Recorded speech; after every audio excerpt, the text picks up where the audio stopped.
Hello, everyone. Welcome to English Podcast. I'm your host, Sara.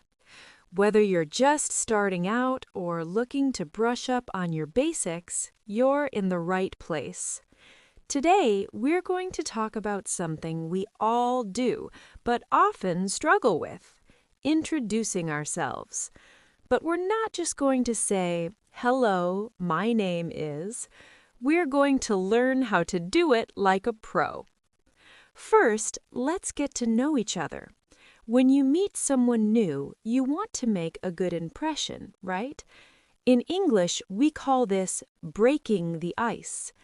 Instead of just giving your name, you can start with a warm greeting. You might say, "It's a pleasure to meet you," or "I've heard so much about you."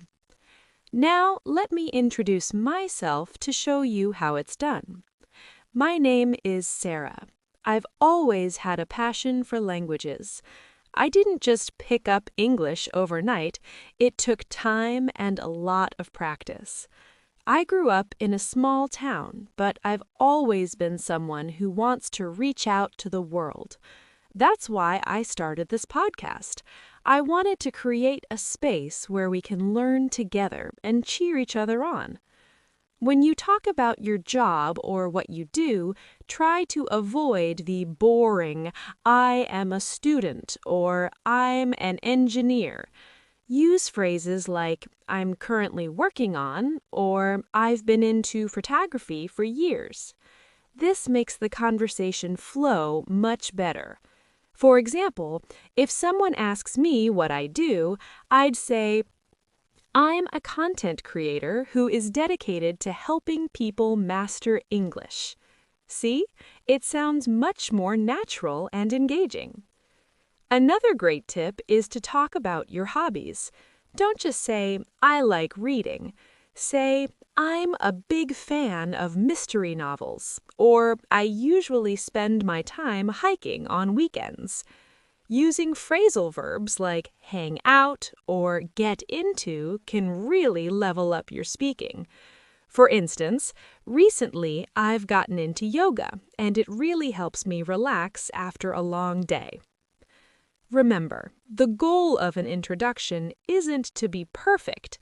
It's about building a connection. Don't be afraid to mess up. Every mistake is a stepping stone. When I first started speaking English, I would often mix up my words, but I kept going. I didn't give up, and neither should you. So for your homework today, I want you to introduce yourself in the comments. Use at least one phrasal verb we talked about today. Maybe tell us what you're into or a project you're working on.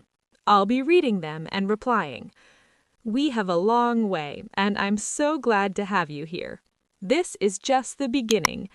If you found this episode helpful, don't forget to like, comment, and subscribe to the channel. Hit that notification bell so you never miss our podcast. I'll catch you in the next episode. Bye for now.